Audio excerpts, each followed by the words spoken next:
How long should it take to build 60 apartments? Not 6 years, which is what this one took us, but I'm gonna show you a finished unit that's coming online this month. But before we jump into that, I wanna show you the process of how we got there.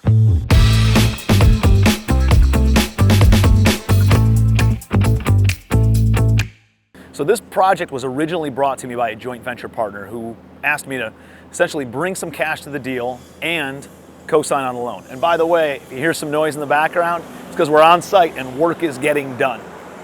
So he brought this to me originally, and it was supposed to be an office park because there's a hospital across the street, there's medical office buildings all throughout this area, and it was originally zoned as medical office. The issue was the city desperately needed multifamily housing. So we were able to go to the city and get it rezoned for multifamily. The infrastructure was already in, the plumbing, the sewers for office, but it needed to be updated and upgraded to multifamily housing. So we were able to go through that process, and we bought the land with cash, and we made the improvements to the land and the infrastructure and the horizontal improvements with cash also in 2019. By the time we had a bank lined up at the end of 2019, going into 2020, to give us the construction loan to start building, COVID hit, and it hit hard. The bank pulled out because they went into that PPP and EIDL loan mode, and they weren't giving new loans for new construction projects because everybody was back on their heels. And even us in the multifamily space, we had several other projects that were either heavy value add, already built, right? Projects that were being renovated and turning over tenant base and improving the properties that could more easily start generating revenue than a new construction project. So our attention shifted pretty heavily to fixing up the existing projects that we already had, stabilizing operations in the existing projects that we already had in 2020. So this got put on pause. However, we did have some additional cash that was sitting in reserves, so we tried to keep some construction going with the hopes that eventually banks would come back online. So we framed 3 of the buildings and got it to a point where, they were framed up, they were dried in, they had the weather wrap on it, but they didn't have roofs on quite yet. And then we had to pause because we didn't want to raise more money, and the banks still weren't coming online by the end of 2020. And so this project sat for the next year and a half empty. No work was made, everything was gated off, and our operation was focused on some other things while we were working on getting a new lender in place to fund the construction here. So in 2022, when we were ready to focus on this deal again, some things have changed with that joint venture partner, and we got into a place where it made sense for us to just kind of like buy him out and recapitalize the project and handle it ourselves. So we reran the numbers to figure out what the new rents would be because times had changed, and thankfully rents had actually increased. But holding costs also increased, construction costs also increased. There was supply chain issues with all the COVID stuff happening, labor costs were going up, and a lot of things were changing. So we reran the numbers, and here's what they looked like. So in the office now, let's dive into what those financials looked like. So in 2021, we're ready to get back going and put the construction pro forma together in order to obtain new financing to build out these properties. And this is high level of what it looked like. The 1-bedroom rents at the time were in the $1,250 range, and the 2-bedroom rents at the time were about $1,600 per month. That equates to a gross potential rent of about $1.1 million. There would be some other income, utility reimbursement, things along those lines. And we always run at least a 5% vacancy. On new construction, it's usually way less than that. We usually stay very occupied on new construction, but we still want to run a 5% vacancy at least. That puts us at an effective gross income of $1,064,520. Now, when you're putting pro forma financials together, they're relatively predictable. The management fee run off of the effective gross income. The real estate taxes, you can just look up on the tax assessed website and you can know what the percentage is that the county is going to charge. And by the way, we always run real estate taxes as if they're going to be reassessed. They're not always reassessed, but that's just kind of gravy that you can keep until they do get reassessed, because eventually they always do. Insurance at the time was around $24,000. Payroll for a site level staff was around $45,000. repairs and maintenance, $39,000, utilities, $24,000. Those are common area utilities. General administrative, around $8,000. And then we always put a structural reserve in of at least $250 per unit per year. So it would have been another $15,000 that's just kind of left aside for any sort of capital improvements that might need to be had. And hopefully, because we've built these as new construction properties, we don't have to tap into that for 7, 8, 10 years. And so that account will continue to accumulate, but we allocate it as an expense on the pro forma. So that would put us at a net operating income of just over $700,000, $705,140.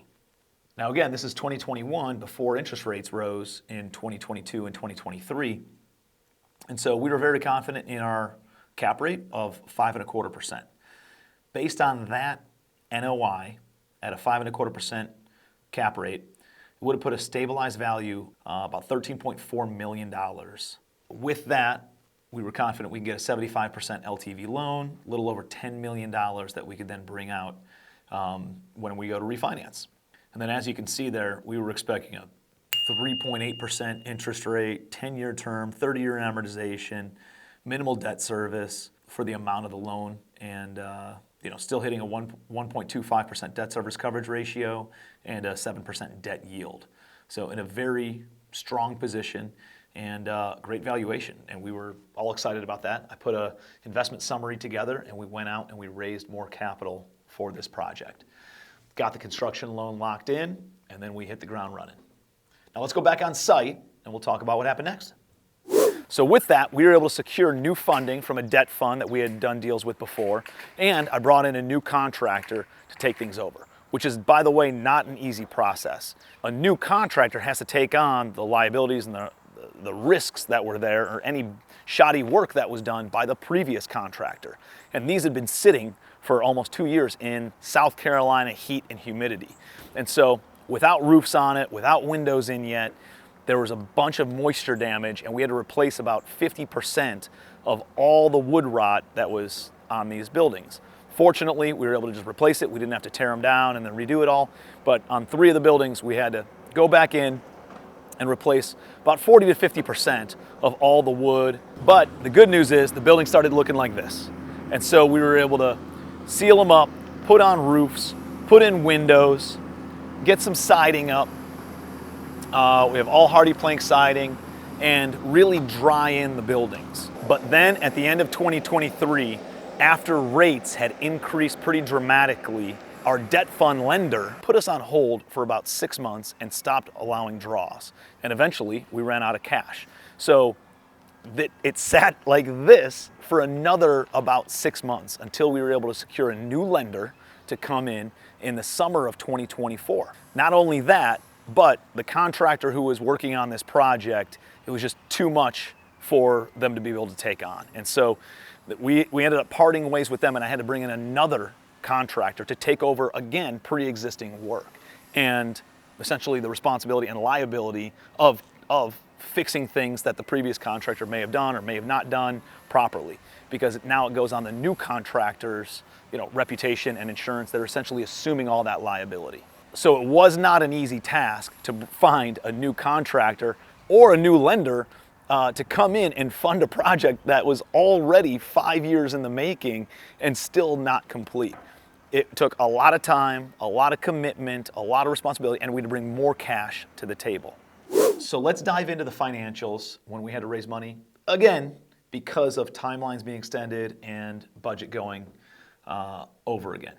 The beauty of it is, thankfully, rents were continuing to rise with all these prices and all these costs. So we were able to substantially offset a lot of our increase in expenses with the increase in rental rates. And we're still kind of going through that, and I'll explain that in a moment. In 2024, when we had to go out and raise another couple $1 million in order to just finish the construction, we looked at 1-bedroom rents, and they had jumped from $1,250 a month in 2021 to 3 years later, we were at $1,650 a month for market rate rents. So it jumped up considerably of what we could achieve. And then the 2 bedrooms, which were at $1,600 a month, We're then at a little over $2,025 per month. If you look at how that impacts the financials, it's substantial. When you calculate this in, we're at about $1,950 per unit per month in average rents. That equates out to $1.4 million, up from where it was previously at $1.1 million. That extra $300,000 drives additional revenue. Now we still have a vacancy rate in there, about 5.5%. Management fees go up a little bit. Real estate taxes stay pretty flat based on what we had before. Insurance had doubled over the course of that time, but payroll and repairs and maintenance and utilities and general administrative and the structural reserve all pretty much stayed in line. So our total net operating income jumped up from previously $705 to now about $953,000. Now we had a little bit wider of a spread on the cap rate, but it still put our valuation substantially higher at $16.57 million. Being in that position allowed us to justify going out and raising a couple more bucks. And so we raised the money in a new investor class because a lot of the construction risk was now further along, and so a lot of the construction risk was not necessarily gone, but reduced. The other thing is we knew we could finish construction inside of 12 months. So it was a shorter, abbreviated timeline that somebody's money would be in play. And so we played around with the numbers a little bit, scaled back some of the equity percentage that they would get, and we created this investor class to put them in a position where they kind of acted as mezzanine debt, which is kind of like a second mortgage. So they had first priority to get their money back out whenever we go to refinance. So it's not great for the previous class of investors, the original class of investors, when you compare them apples to apples, it's like, well, yeah, of course I'd want to be in the secondary class of investors that gets their money back and has their investment in for a shorter amount of time and less risk because of it, and then they still maintain their equity long term, versus the original class of investors who, have been on this train for a long time. What you have to understand though is if I don't raise the new class of investors, the deal doesn't get done. And these original investors are at a much riskier position because the construction never gets completed and the property has to be sold for pennies on the dollar, which means these investors aren't getting their preferred returns and probably taking a big hit on their investment principal. So by creating this new investor class, although they're very advantageous terms to the new investor class, it also rises and helps up the original investor class too. Now here's the other potential moonshot for us. There is a pretty big hospital directly across the street. There's also some corporations that are moving to the area and bringing employees and staff. And both of them need temporary housing while things get sorted out. Traveling nurses, traveling doctors, and then temporary housing for the employees of the corporate side of things while they try to find permanent housing. And we ran some numbers based on preliminary conversations on having a corporate lease in place. And the one bedrooms on a corporate lease would bring in, instead of $1,650 a month, closer to $2,400 per month. Now there's additional expenses on us as the landlord. We have to furnish the unit. We have to cover all utilities. We have to handle some of the maintenance, move in, clean out, all that kind of stuff. And so there are some additional expenses, but that extra $750 of rental revenue, majority of it goes to the bottom line. The two bedrooms can get almost $3,000 a month, about $2,950 a month for the two bedroom units, and there's 48 of those. So that would take our overall average rent from $1,950 a month and boost it to around $2,840 per month on average rent if we lease out the entire property to corporate housing. If we're able to do that, again, there's additional expenses and some other additional management expenses as well, but the NOI jumps up dramatically. It goes from $953,000 to $1.477 million. That's an increase of north of $500,000. And in that scenario, any bank that's going to finance it, they're going to make it a much wider cap rate valuation. The other thing is they're only going to give us a loan term for the length of the lease term. So I got to get at least a 5-year lease on these corporate rentals in order to get a 5-year loan on them as well, because they don't want to be stuck with a corporate lease coming due in the middle of their loan term. The valuation on this thing would jump from $16.5 million to almost $23 million. And the loan amount would be enough to cash out all of our investors, all of our construction loan, all the investor LP equity, and put us in a spot where it's just bank money at work. This is something that we're navigating, something we're still talking to the corporate housing about. It's something that we're still talking to the hospital about. This is a way that we've been able to take a lot of lemons that have been thrown at us on this deal and put us in a position where there was a little bit of luck, rents rose, but we knew we were buying in a good area. We knew that there was going to be substantial upside to this thing, but thankfully rents did rise. We beat up the underwriting a lot when we acquired this, and as things went wrong and things went over budget and over timeline, thankfully we're still able to stay inside of what the valuation is and still have some equity built into this deal. And then we're still trying to control the controllables. So as units get delivered, we're looking at every single angle that we can in order to figure out how can we keep expenses low and push rents and push revenue as high as we possibly can. Because at the end of the day, this is an investment property that is valued based on the net operating income, and every additional dollar we can incrementally increase that net operating income increases the value of the property by about $15. So we're obsessing over ways to increase income and decrease expenses, and that is where all of our attention is going. All right, so now we're heading back to the site. Let's go check out the finished product. So we've got 24 units, 2 of the buildings coming online this month. We got 1 bedrooms over there, 2 bedrooms over here, and then we have another building coming online at about 60 days, another one about 30 days after that, and the final one probably another 30 to 60 days thereafter. You want to look inside? Let's go check out a 2-bedroom. Whoa. Look at Kramer entrance. We are in one of the 2-bedroom units. As you can see, it's an awesome layout. There's an eat-in dining area right here. You have the living room space over here. Every single one of our units has pretty sizable balconies as well, with an outdoor storage area. We have LVP flooring, easy to clean, easy to maintain, very attractive for the tenants as well. Use kind of like the grayish taupe kind of colors on the wall, trying to keep things modern and clean looking. From a construction standpoint in the bathrooms, we have pretty large vanities with extra counter space, elongated toilets, low flow fixtures, low flow toilets, low flow faucets, and then tub surrounds. They don't get all the grime, they don't get all the mold and mildew and stuff, and they're less costly than having to put a tiled shower surround it.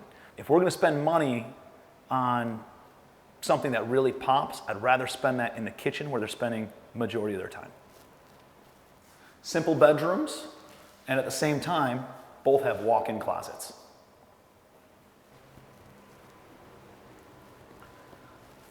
So let's check out the kitchen. As you can see, we have a bar set up over here, so that way they can put some stools over there and create additional seating for guests and themselves, a more informal sitting area to have some food. We use granite countertops, stone countertops in all of our units. Not only do they attract a better tenant, but they also hold up better than Formica or laminate or anything else. You put a hot pan on here and it doesn't burn it or doesn't stain it. They're hard enough where they don't get scratched, they don't get messed up, and they will last forever. So from a maintenance perspective, it's just better to have a hardened unit rather than stuff that needs to be replaced and maintained on an ongoing basis. All stainless appliances. You got a nice little pantry right here. And the apartment comes with all the appliances, including washer and dryer in the unit. This is a big deal for attracting and maintaining longer term tenants. Nobody wants to take their stuff down to a community area to do their laundry, and definitely not to the laundromat.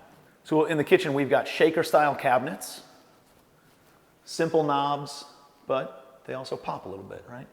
They're not going to catch you, and you don't have to worry about walking by and getting hooked. But lots of storage space in here. For being a smaller kitchen, there's a lot of space to store all your stuff, including the pantry, and it allows a tenant to really feel at home and feel comfortable with the amount of space that they have for all their belongings. My favorite part of all this is that we're at the finish line and that we're actually going to be able to generate revenue on this asset that we've had for so long. Not only to be able to generate revenue, but just a stress reliever. We've been managing this project for 6 years. It's been something that we're on weekly and monthly phone calls on. It needs a ton of the team's attention to do new construction, and because of that process, I'm excited to just have it done and really focus on what we're very good at, which is the operational side of things, and leasing things up, keeping things leased, and maintaining and asset managing the property on a long-term basis. So now that the team can focus on that, take a lot off their calendar and give a little bit more peace of mind, not only to our team, but also to our investors. So there's been some lessons in tenacity in this project over the past 6 years, but I'm super excited to be at the finish line of it, and I'm super excited to have an A-class property in an A-class location that we can hold on to build long-term legacy wealth. If you're going through a project that's over timeline or over budget, and you're trying to figure out how to recapitalize it, hopefully you got some good takeaways, some good notes on how to do those things. If we can ever be a resource for you, don't hesitate to reach out. We have ongoing support through our Legacy Boardroom Mastermind, through our Legacy Family Mastermind, and then we also have our free group in Skool. So if you're not part of one of those communities, definitely join. We'd love to have you and be a resource for you in your journey on building your own legacy wealth.